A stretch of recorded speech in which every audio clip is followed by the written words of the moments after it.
मोहभंग पहले प्यार से भाग 7।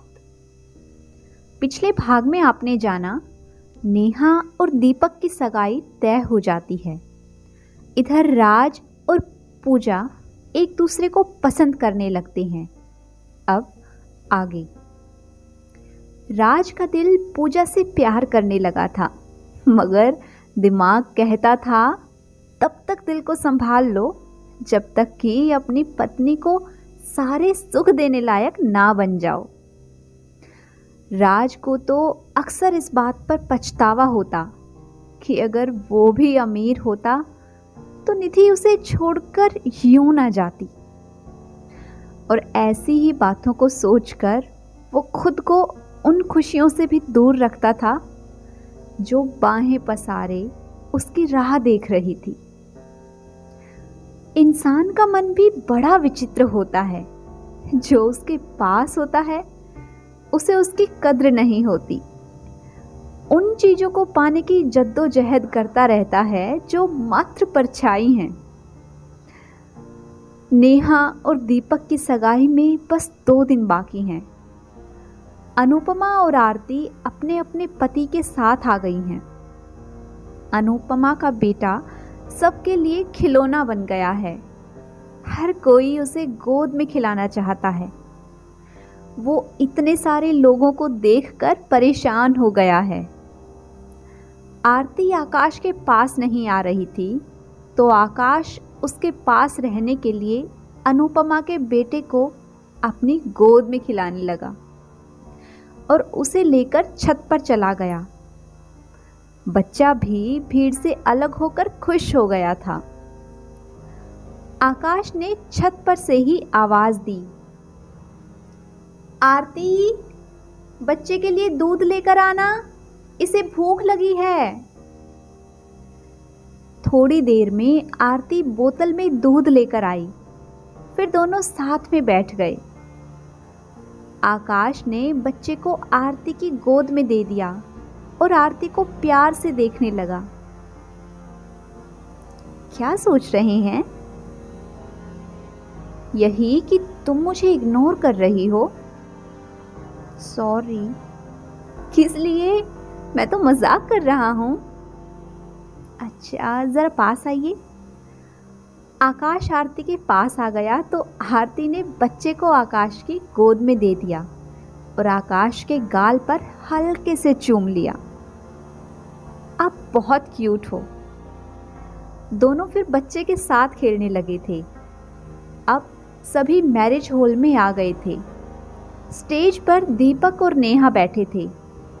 पंडित जी ने पहले दोनों को साथ बिठाकर पूजा करवाई। फिर दोनों ने एक दूसरे को अंगूठियां पहनाई। सभी परिवार वाले नए जोड़े के साथ तस्वीर बनवाने लगे। नेहा ने बाबू को अपनी गोद में ले लिया। नेहा और दीपक बहुत खुश थे और एक दूसरे को प्यार से देख रहे थे। दूसरे ही दिन मंदिर में दोनों की शादी होनी थी। सुबह ही सब लोग मंदिर आ गए और मुहूर्त के समय पर शादी संपन्न हो गई। पूजा ने घर पर भाभी के आने की तैयारी कर ली थी। नेहा ने दीपक के साथ गृह प्रवेश किया। पूजा ने दरवाजे पर चावल से भरा कलश रखा था, जिसे नेहा ने अपने दाहिने पैर से गिराया और दीपक के साथ अंदर आई। नेहा का वेलकम करने अनुपमा और आरती भी पूजा के घर आ गई थी और जाते समय पूजा को भी अपने साथ ले गई।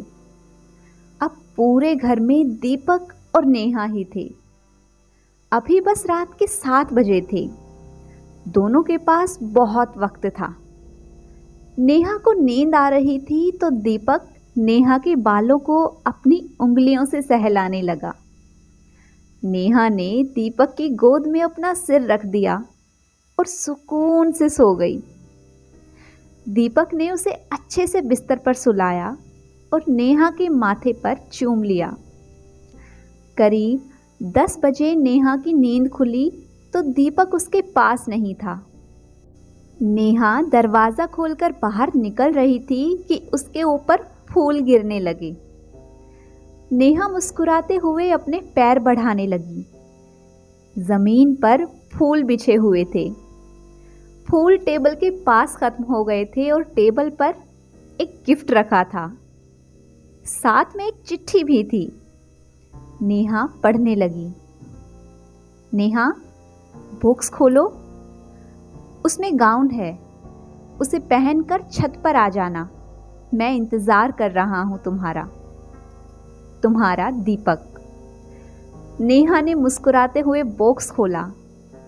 नेवी ब्लू कलर का गाउन था और मैचिंग झुमके।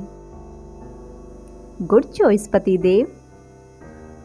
आधे घंटे के बाद नेहा छत पर आई। दीपक ने आगे बढ़कर उसका हाथ थाम लिया और वहां ले गया जहां 2 चेयर और टेबल लगी थी। दीपक ने नेहा के लिए चेयर आगे की और नेहा के सामने बैठ गया। टेबल पर नेहा के फेवरेट कढ़ी चावल और आलू की भुजिया थी। नेहा सरप्राइज हो गई। आज तो खाना कुक ने बनाया था ना?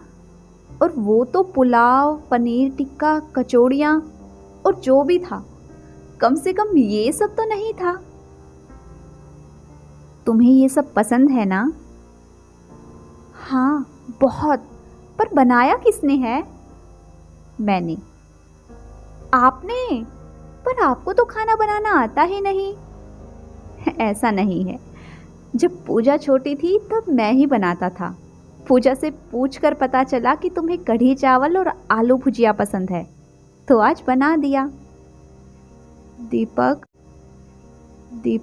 आप बहुत अच्छे हो। आपने मेरे लिए इतना कुछ किया, पर मैंने तो आपके लिए कुछ भी नहीं किया। हाँ, तो क्या हो गया नेहा? अब हमारे बीच कुछ भी तेरा मेरा नहीं होना चाहिए। जो भी है हमारा है।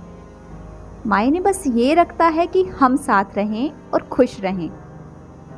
फिर दोनों ने खाना खाया और दीपक ने नेहा का हाथ पकड़ लिया और छत पर ही रूम में लेकर गया जो फूलों से सजाया गया था। नेहा बहुत खुश थी और दीपक भी, क्योंकि दोनों के प्रेम को आज पूर्णता जो मिल गई थी। सुबह सुबह नेहा नहाकर आई थी और अपने गीले बालों को सुलझाने में लगी थी। बालों से पानी उड़कर दीपक के चेहरे पर पड़ रहा था। दीपक चुपचाप उठकर नेहा के करीब आ गया था और उसकी ओर बढ़ रहा था कि नेहा ने अपने हाथ बीच में ला दिए। रुकिए, पहले पूजा। अरे, क्या बात करती हो? इतनी सुबह पूजा से बात करनी है? पता है ना वो तुम्हारे घर में है। ओफो, आप भी ना, कुछ नहीं पता है आपको। पहले नहाकर आइए, सब जान जाएंगे। ठीक है, अब तुम्हारा हुक्म है तो मेरी क्या मजाल है। अभी नहा कर आता हूँ। दीपक नहाकर आ गया तो दोनों ने मिलकर भगवान की पूजा की और भगवान को धन्यवाद किया कि उन्होंने दोनों को एक दूसरे से अटूट बंधन में जो जोड़ दिया है। जिंदगी अपनी तर्ज पर चल रही थी। राज ने बीए क्लियर कर ली थी और आज ही इंटरव्यू देकर आया था।